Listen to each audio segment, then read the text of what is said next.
Hello, everyone. Thank you for being here with me again for another prenatal nutrition class. And tonight we're going to talk about smart grocery shopping and label reading. This is a very important skill that we all should have before we go to the supermarket. And this class, as you know, is sponsored by Healthy Mothers, Healthy Babies and the Florida Health Department. My name is Chef Dulce Jimenez. I am a health coach and a um, certified health coach and a wellness chef. And I focus on helping moms to have a healthy pregnancy. So I love this class. I really think it's super important. I'm one of those people that relabel. I can spend 3 hours in a supermarket, but that's not the idea. I don't want you to spend 3 hours in a supermarket. I'm going to give you some tips that are going to support you to be a smart shopper, right? And to actually save money.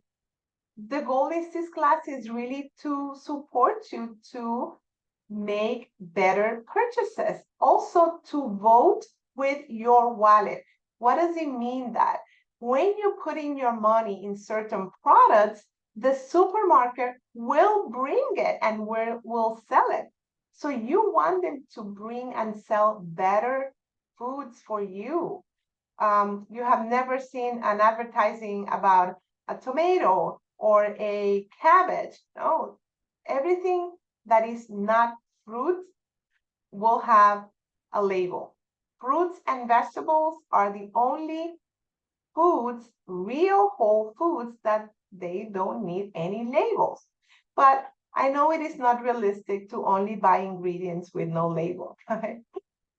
We need to buy products that a company is selling for profit. So you want to be knowledgeable and smart of what you're buying. It's like when you're buying cosmetics and when you're buying clothing or when you're buying shoes, when you're buying anything else. But this product, you're putting in your body, and this product is affecting your life and it's affecting your health. So you should know how to read their labels, right? Part of having a healthy pregnancy is knowing what products to buy and which not to buy, and which ingredients are best for you and which ingredients you should be avoiding. So this class is focused on all that. So let's start with going out shopping. So I like to teach shopping the perimeter. What does it mean? What does it mean? It means that supermarkets place the best foods for you in the perimeter of their store. The perimeter are all the areas or aisles that are in the outside around the middle aisles. There you will find fresh produce, refrigerated foods, frozen foods, seafood, lean meats, dairy, eggs, and yogurts.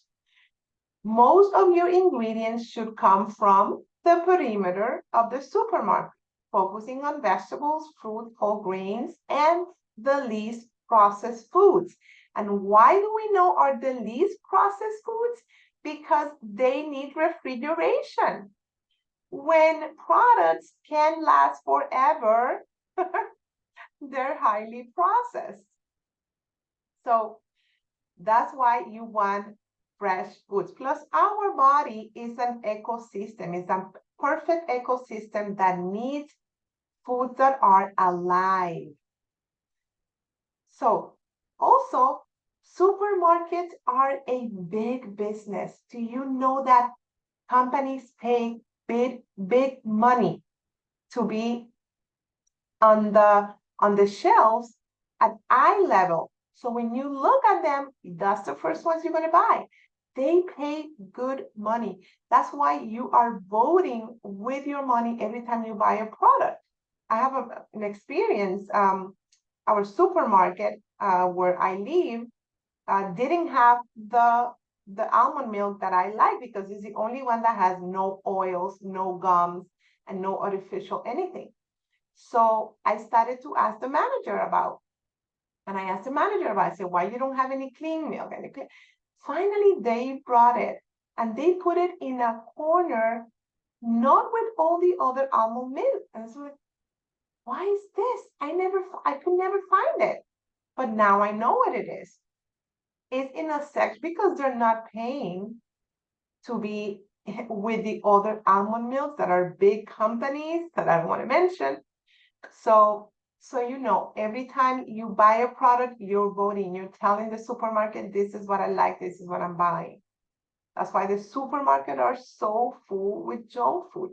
But at least now you can see better foods than, 20 years before, there was not even organic.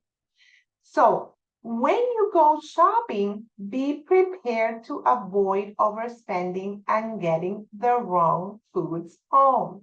If you don't have those junk food at home, you will be more likely not to eat them.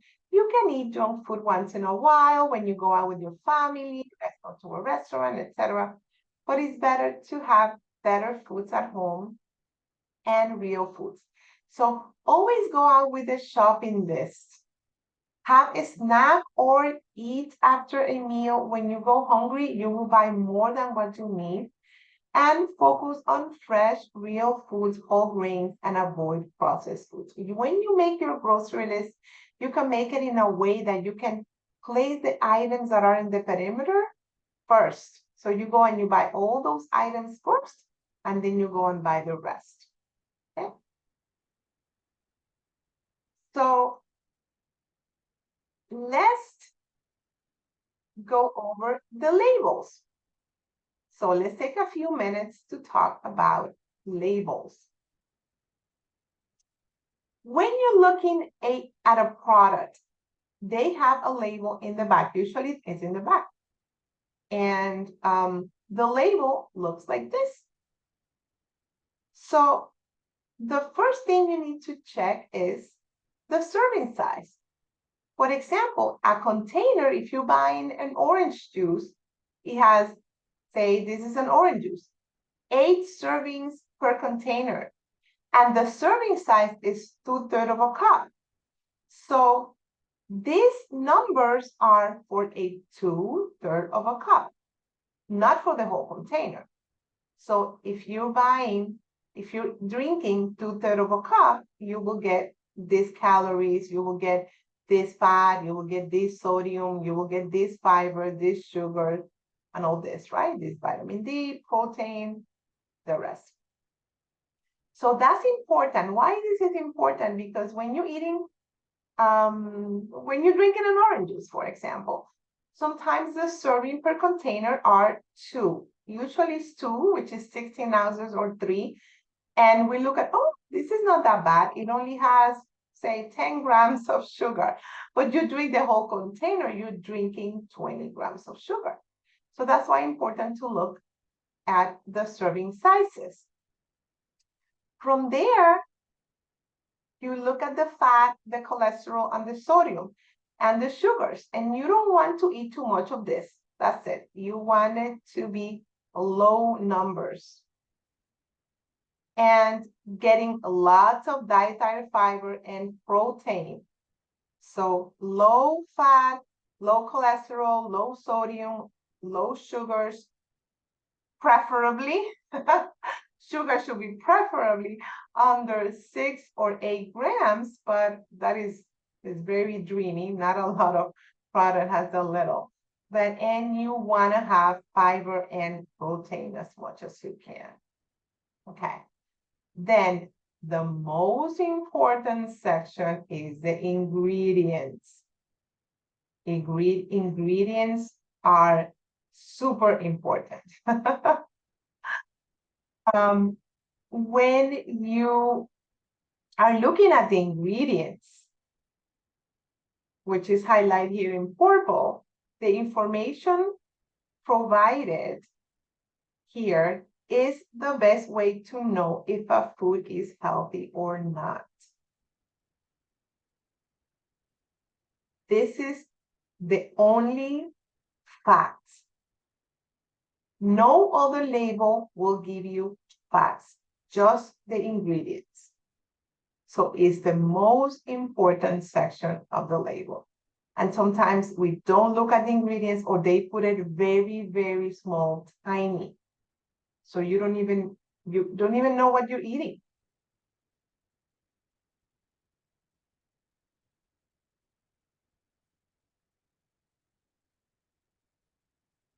So here,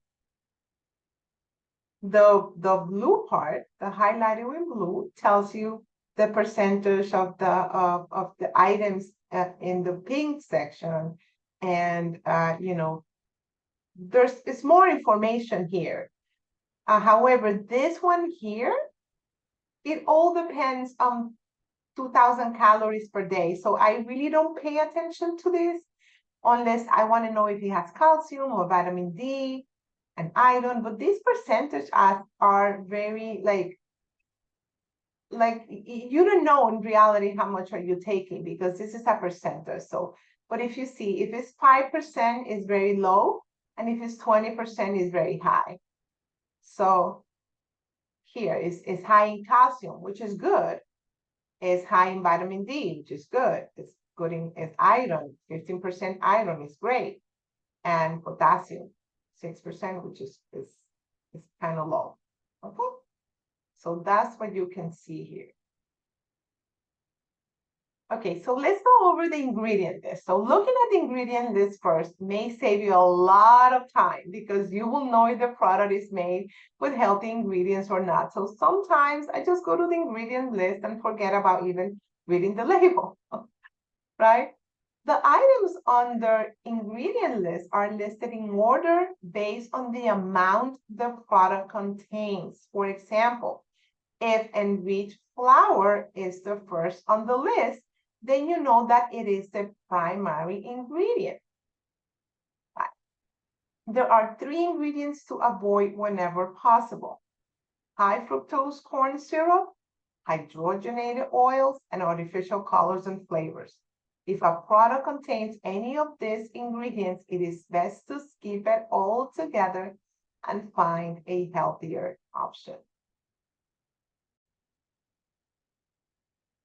So let's review a little bit why these ingredients we recommend to avoid them and not even buy products that has those ingredients. For example, if you see artificial colors and flavors, those are also could be artificial sweeteners, like sweet and low and equal and all those things that already is proven that is very dangerous for your health. Okay, so let's start with high fructose corn syrup. It started in the 1970s, and it converts cornstarch to sugar. That's why eating a lot of cornstarch is not great. And it's cheaper than sugar, has a longer shelf life, and often found in low-fat foods. So that's why the manufacturer of these products use them so much, because it's cheaper than sugar, and it will last forever. So what are the problems?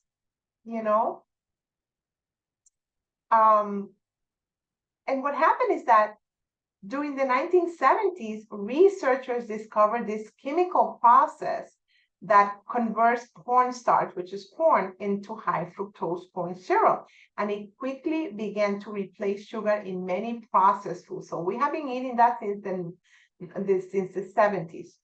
So sugar is natural and comes from either sugar cane or sugar beets. High fructose corn syrup is cheaper than sugar and has a longer life. So it is now the sweetener of choice for hundreds and thousands of foods that you find in the grocery store.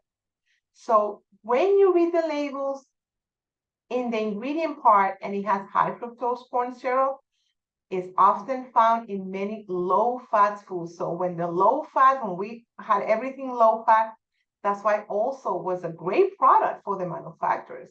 So Unlike natural sugars, high fructose corn syrup does not trigger the release of the hormone leptin, which is part of the body's natural system that creates the feeling of fullness and satisfaction. So no leptin release is a problem. This is why those who eat foods containing high fructose corn syrup are more likely to overeat. And studies have shown that high fructose corn syrup also increases triglycerides and bad cholesterol more than regular sugar. So it is a really bad product. And now we're seeing the effects because it has been since the 70s. Now is that we're starting to see the effects on people's health, like when saccharin or equal and all those artificial sweeteners started. We didn't know. Everybody was, I think I was one of the ones who used equal. And because we didn't know, but now we know. Now we know. The other name or ingredient is hydrogenated oils. The hydrogenation of oil was first introduced into the American food supply with Crisco. Most of you probably will heard about it. That was in the 1911. Crisco was fantastic for frying chicken.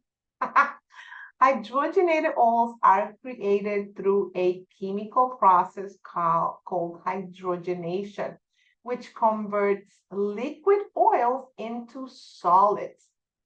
There are many economical advantages for food manufacturers to use hydrogenated oils. That's why they use it so much. They are a company for profit. They're not a health concern wellness company.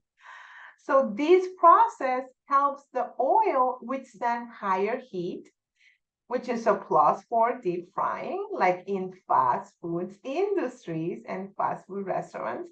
And it gives products a longer shelf life because man-made hydrogenated oil doesn't spoil as fast as natural oils.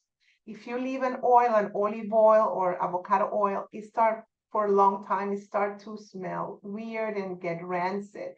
And if you expose it to high heat and the sun or whatever, but this will never spoil.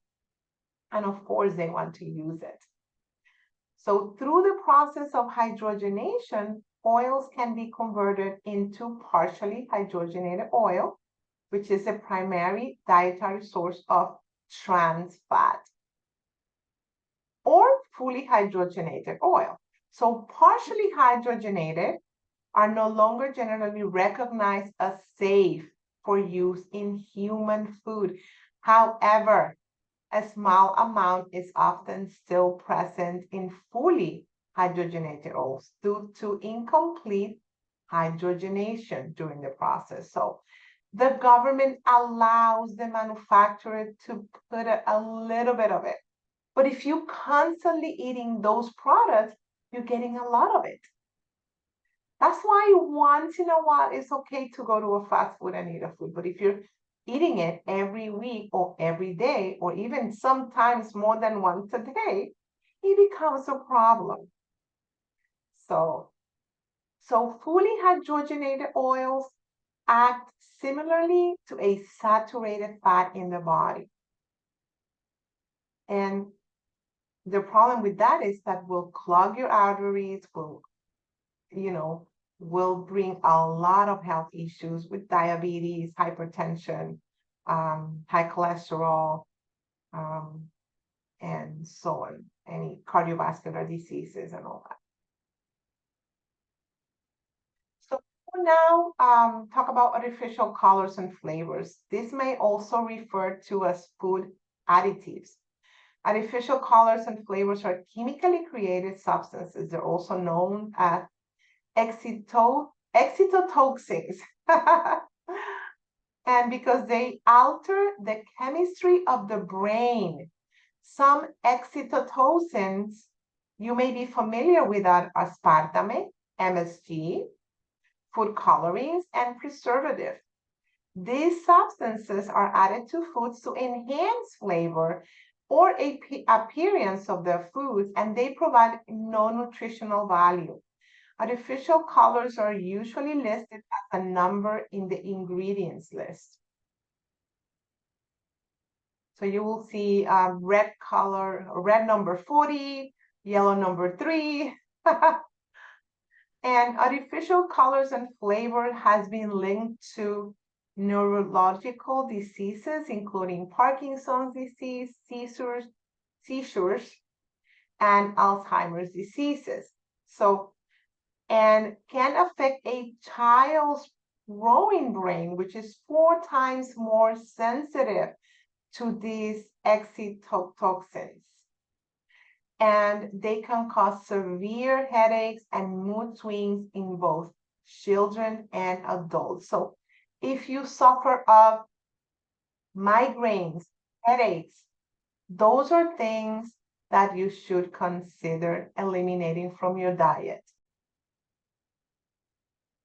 So there's just a lot of things that sometimes is happening to us and we are not aware that is simply the food that we're eating. Oh, did I went back? No. Okay. So let's talk about monosodium glutamate.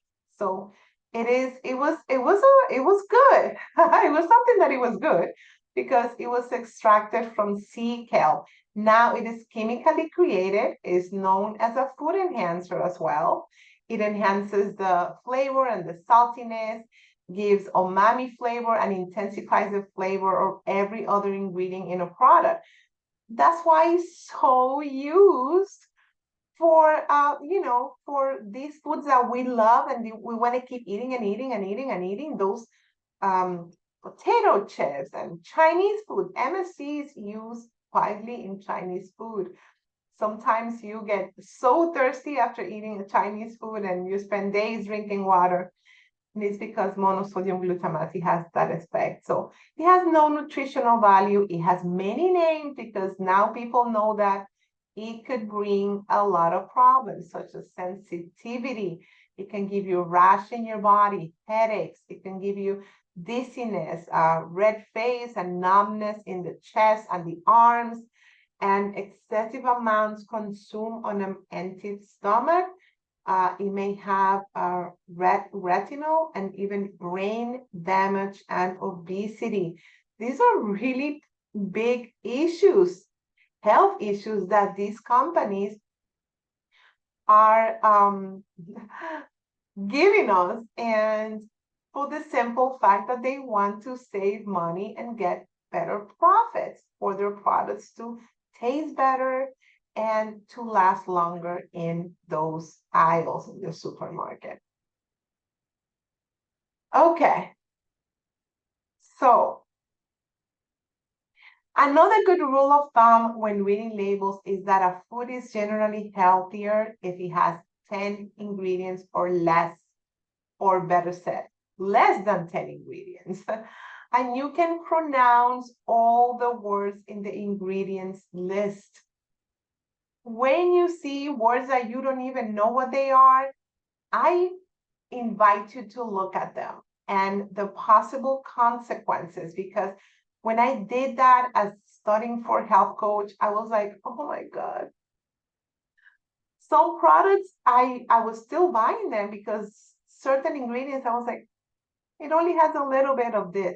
And then when I look all the issues that this thing can bring me if I constantly eat it, I was like, no, it's not worth it. Like my health is not worth it. When you don't have your health, none of these companies are going to send you a check.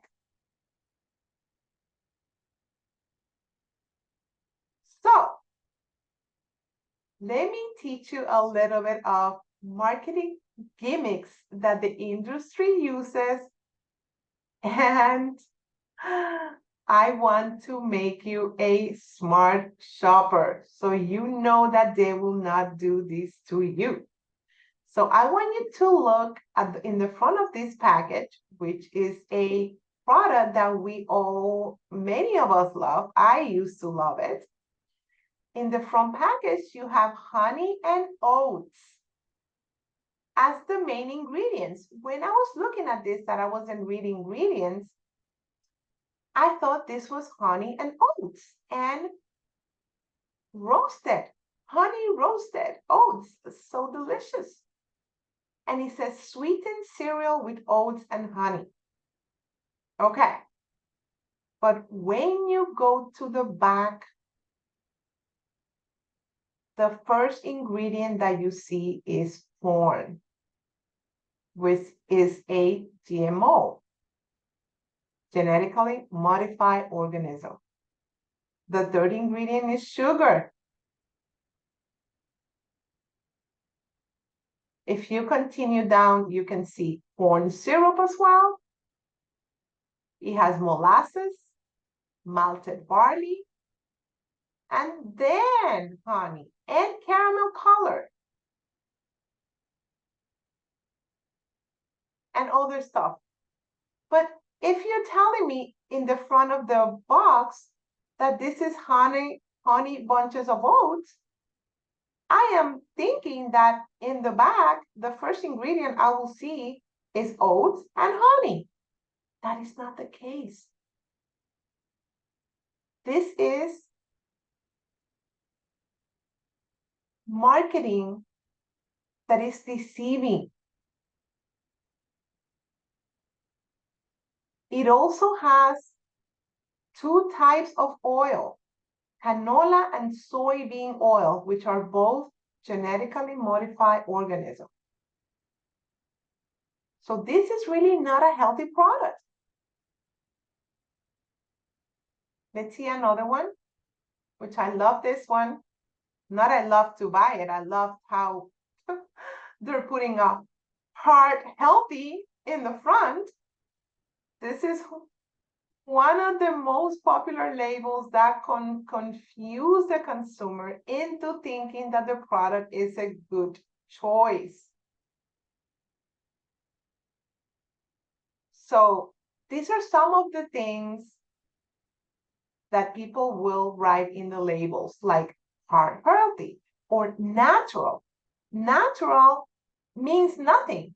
It could be that the manufacturer worked with a natural product at any point of the production process. And there's no third-party verification, so they can do whatever they want. Life has either less calories or fat than the original product, which is usually watered down with other sugar or colors.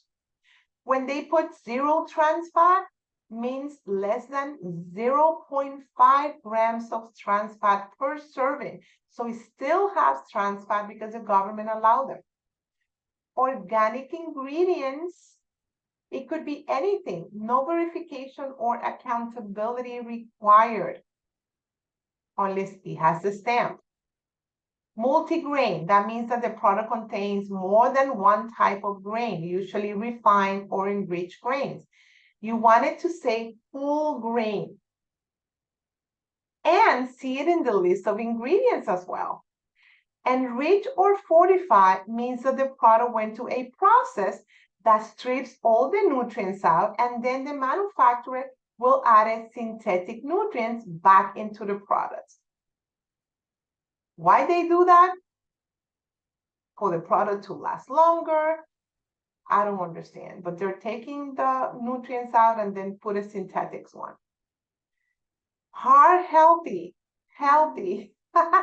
high protein. It could be anything.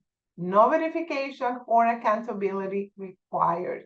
And when they put natural flavors, is a code word for artificial flavors. It's incredible. I just laugh about this because it's ridiculous.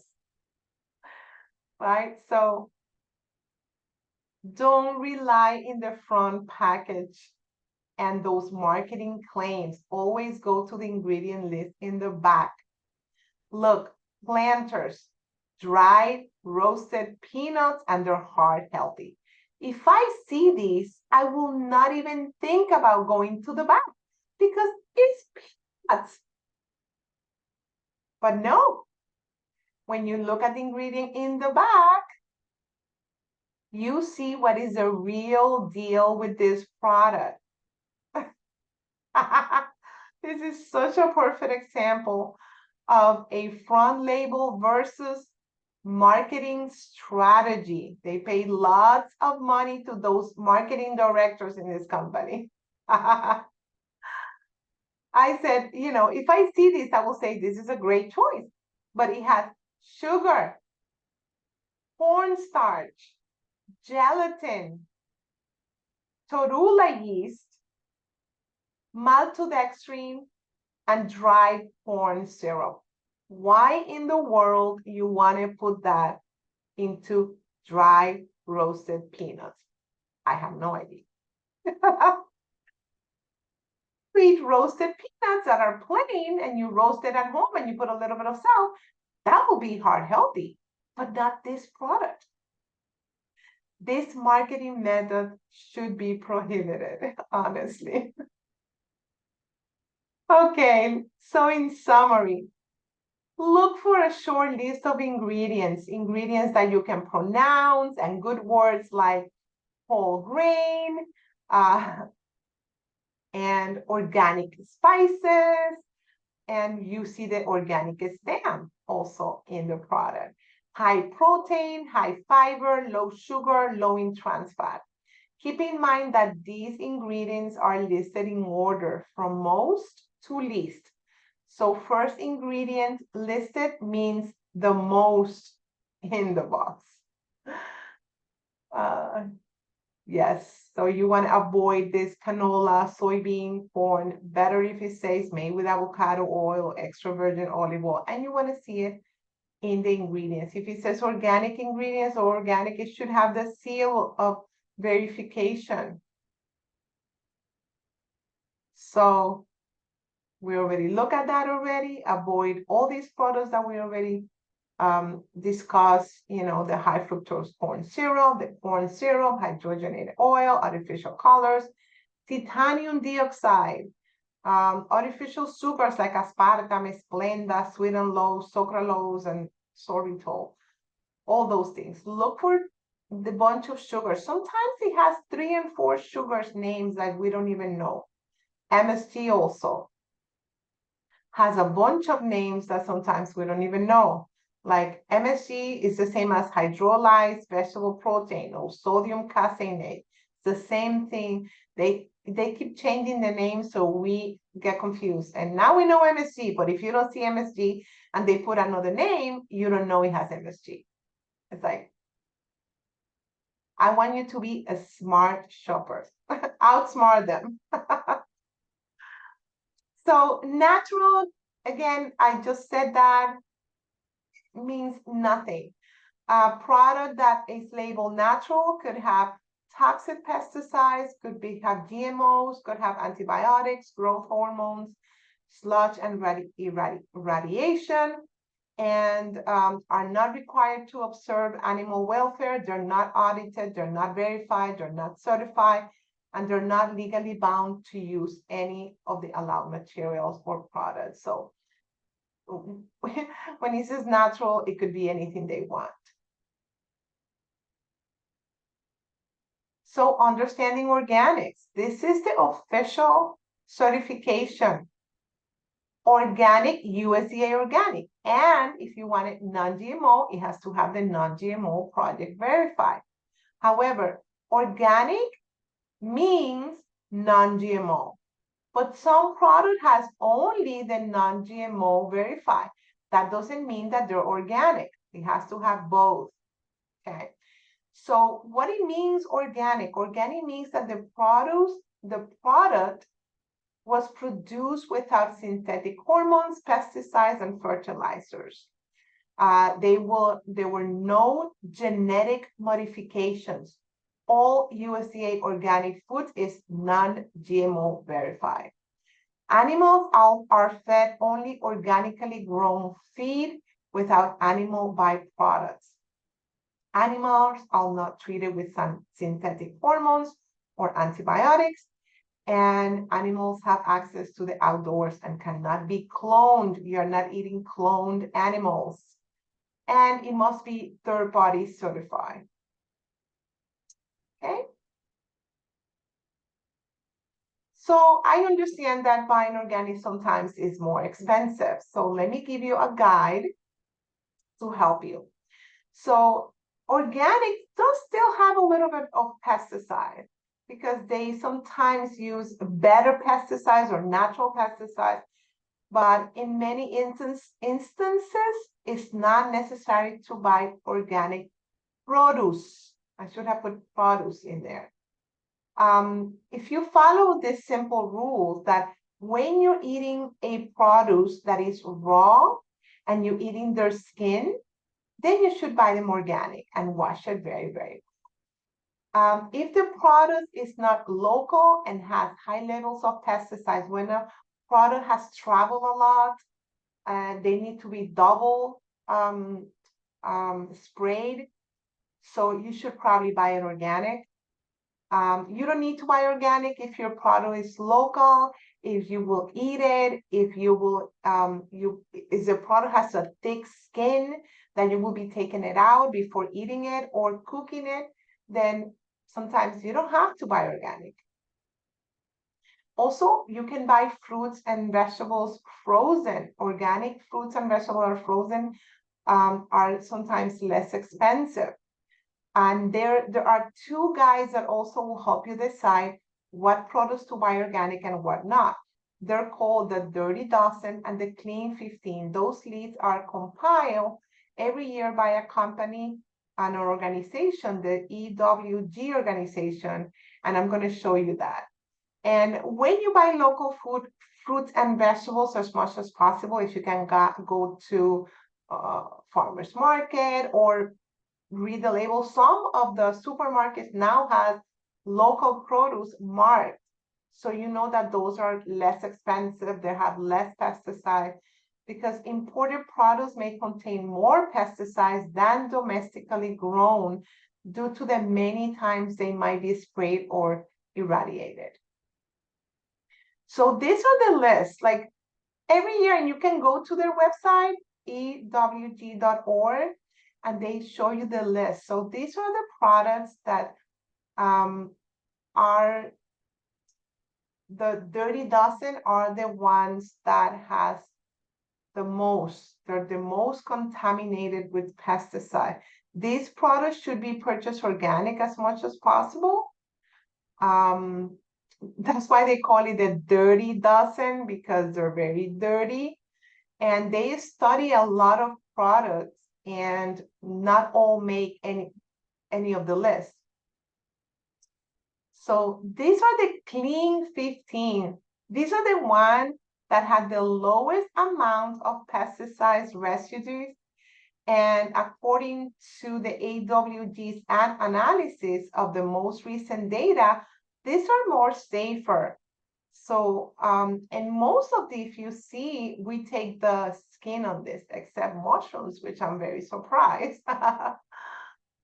But, you know, watermelon and, you know, and melons and kiwi and avocados and pineapple, onions, we usually take, you know, the skin on those products. I buy my mushrooms organic because I like mushrooms raw as well, but if you are going to cook them, so apparently they don't have that much pesticide.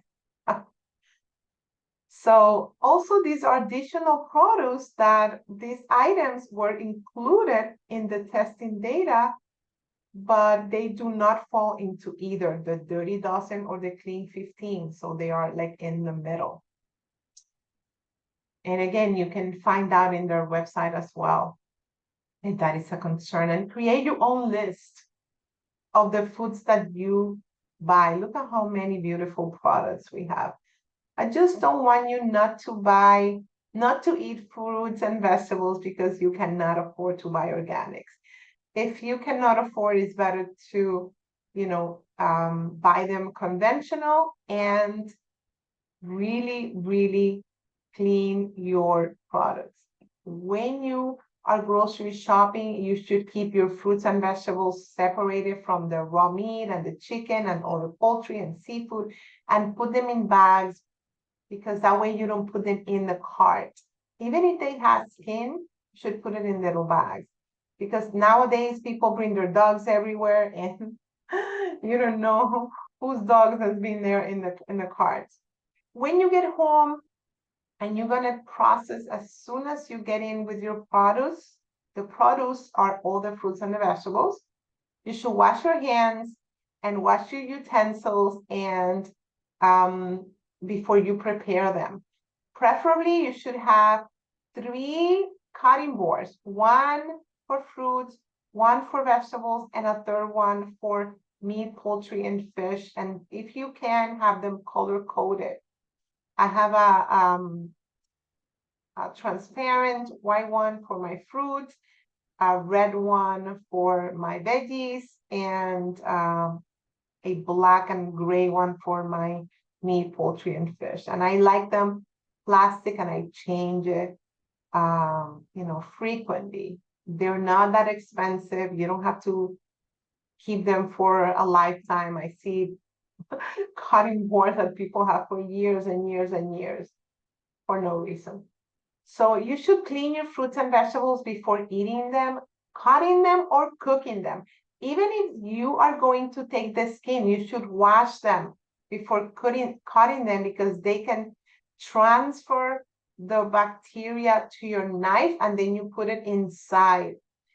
You should wash or scrub fruit and vegetables under running water, even if you don't plan to eat the peel, because those germs can get inside when you cut them. Again, I just said that. So do not wash your fruits and vegetables with soap or detergent or commercial produce wash is not recommended. Do not use bleach solution or other disinfecting products on fruits and vegetables, because you will ingest that. So it is better when you cut away any damage or bruised areas before preparing them, and get rid of those outer leaves of the cabbage and lettuce head, because they usually contains a lot of germs and a lot of dirt. And dry them. You can have I don't like to use a lot of paper towel. You can have a clean kitchen towel, and keep your fruits and vegetables separated from anything that is meats and animal products in your refrigerator. Also, some fruits and meat a gas that will make the other fruits and vegetables to ripe faster. So for example, pears, apples, bananas, those should be kept away from other fruits. Bananas should be kept away from everything. Apples should be kept away from everything. Actually, if you want to have a avocado to ripe faster, you can put it in a bag with an apple. The next day is already ripe, and sometimes even overripe. So you can also use a solution of water and vinegar, or water and lemon, and scrub the skin with lemon or salt also, and rinse them really, really well under the water. Chill your fruits and vegetables after you cut them or peel them as fast as possible, and have them in a colder container. And have them in front of the refrigerator so you use them and you eat them often. Well, that's all for tonight. I hope you are a better and smarter shopper after this class. And make sure when you are looking at this video on YouTube to subscribe and like, and also to watch the other videos that are very educational to help you cooking better at home. Thank you. See you sometime soon.